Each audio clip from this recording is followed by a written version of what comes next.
Bonjour à tous, nous nous retrouvons pour une nouvelle leçon des cieux ouverts du dimanche d'aujourd'hui, du dimanche 18 février. J'espère que vous avez passé un merveilleux dimanche, que vous êtes partis dans la présence de Dieu et que vous avez passé un bon moment à l'église. Le thème d'aujourd'hui, c'est êtes-vous pertinent? Êtes-vous pertinent? Avant de commencer, bien sûr, nous allons prier.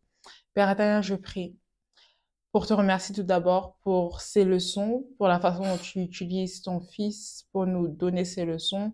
Père éternel, merci pour le privilège d'être appelé tes enfants.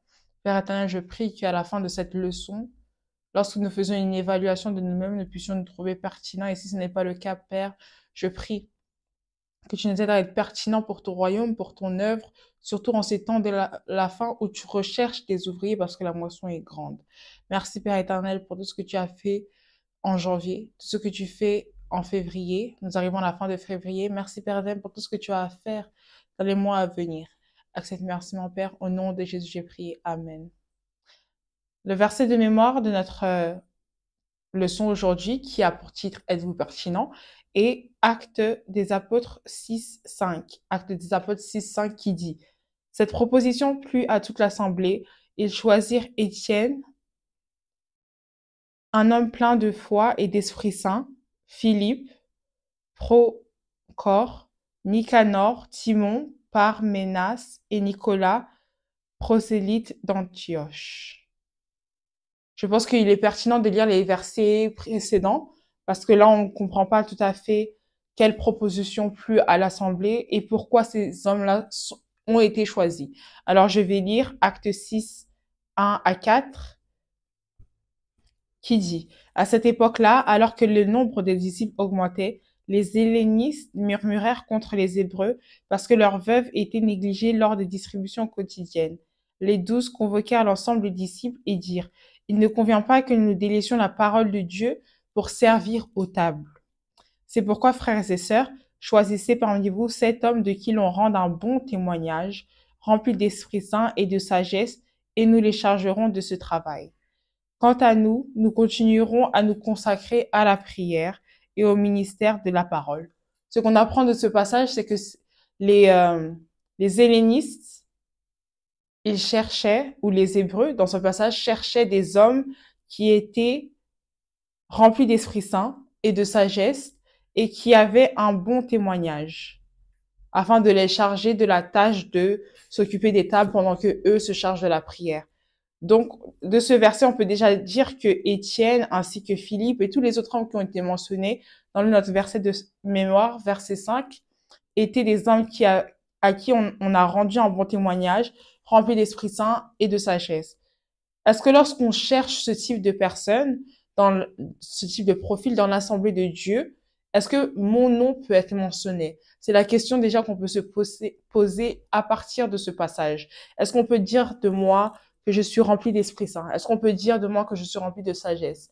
Est-ce qu'on peut me rendre un bon témoignage? Et je prie que Dieu nous aide à ce que ce soit le cas, à devenir de telles personnes afin que ce soit le cas au nom de Jésus. Ensuite, dans le passage biblique, c'est Jean 15, 1 à 6. Jean 15, 1 à 6, c'est un passage qu'on connaît très bien qui parle de branche de Jésus comme l'arbre de vie. Donc, plus précisément, que dit ce passage biblique? Je lis. C'est moi qui suis le vrai cep et mon père est le vigneron. Tout sarment qui est en moi et qui ne porte pas de fruit, il l'enlève. Et tout sarment qui porte du fruit, il le taille afin qu'il porte encore plus de fruits. Déjà, vous êtes purs à cause de la parole que je vous ai annoncée. Demeurez en moi et je demeurerai en vous. C'est Jésus qui parle dans ce verset. Le sarment ne peut pas porter de fruits par lui-même, sans rester attaché au cep. Il en va de même pour vous si vous ne demeurez pas en moi. Je suis le cep, vous êtes les sarments.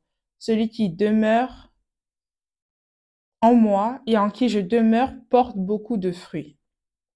Car sans moi, vous ne pouvez rien faire. Si quelqu'un ne demeure pas en moi, il est jeté dehors comme le sarment et il sèche. Puis on ramasse les sarments, on les jette au feu et ils brûlent. On apprend plusieurs choses de ce passage. Déjà, premièrement, qu'il est attendu de nous, en tant que chrétiens, en tant que personnes en Christ, que l'on porte des fruits. Deuxièmement, on apprend qu'il faut demeurer en Jésus pour porter du fruit.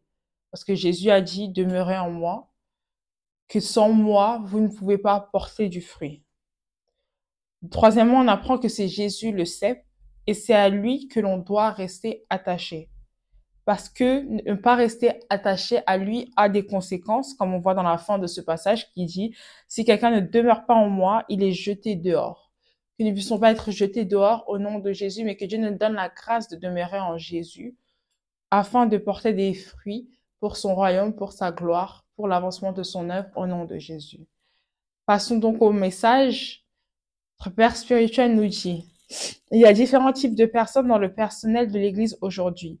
Certains sont si pertinents pour l'œuvre de Dieu que s'ils sont absents un jour, tout le monde le remarquera.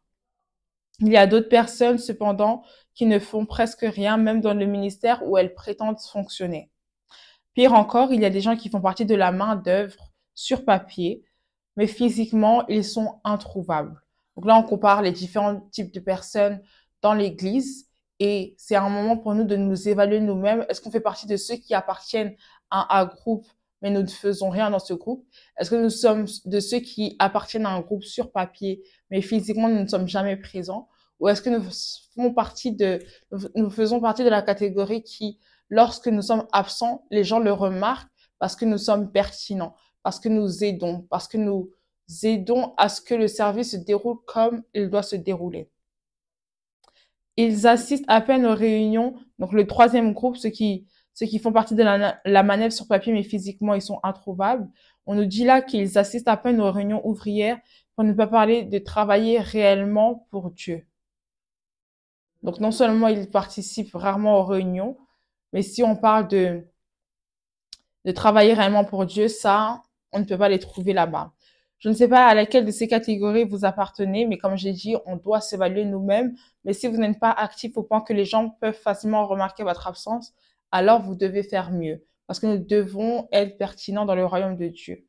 Le premier groupe d'ouvriers de l'Église dans la Bible était les 7 diacres mentionnés dans Actes 6-5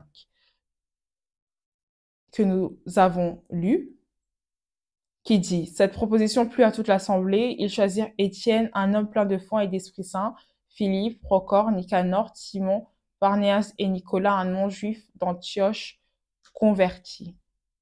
Philippe était l'un des 7 mentionnés, que je viens de mentionner, et dans Acte 21-8, on l'appelait l'évangéliste.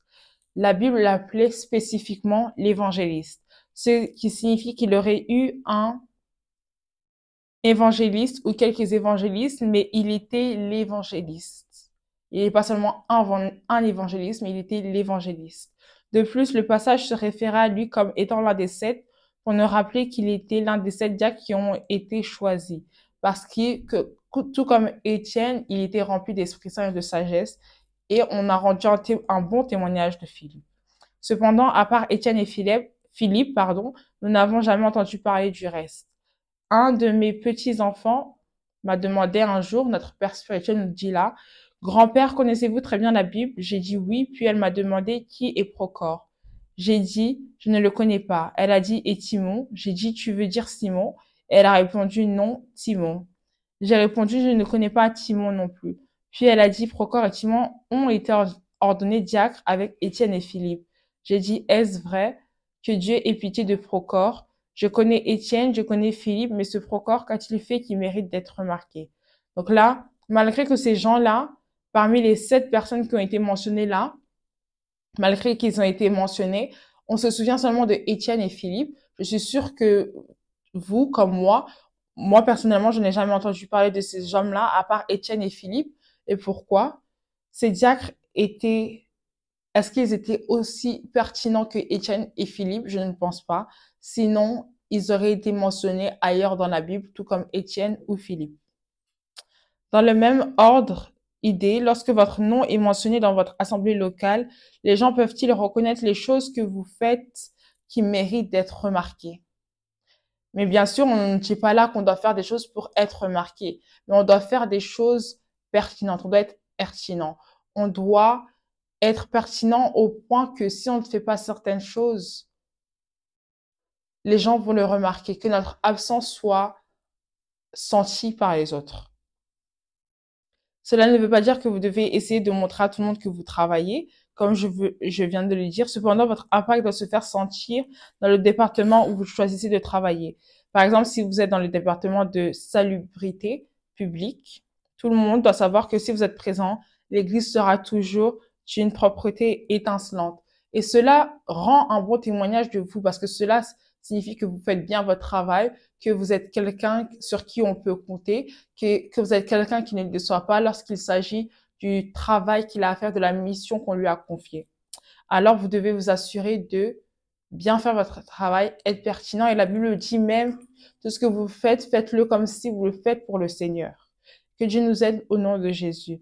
Et tellement d'impact qu'il soit impossible de nier votre pertinence dans la maison de Dieu. Je prie que cela nous encourage tous à avoir plus d'impact dans la maison de Dieu, pas pour le regard des hommes, mais parce que c'est ce que Dieu veut de nous, que nous donnons notre meilleur et que nous soyons pertinents. Quel impact avez-vous eu dans votre assemblée locale? Encore une fois, on vous invite là, on nous invite là à réfléchir et je prie que, à la fin de tout, nous soyons, Jésus lui-même nous juge pertinents dans son royaume lorsque nous venons lui rendre des comptes à la fin de tout. Au nom de Jésus. Voilà, c'est tout pour la leçon d'aujourd'hui. Alors, je vous souhaite un excellent lundi, parce que demain c'est lundi, une excellente semaine, que Dieu vous bénisse.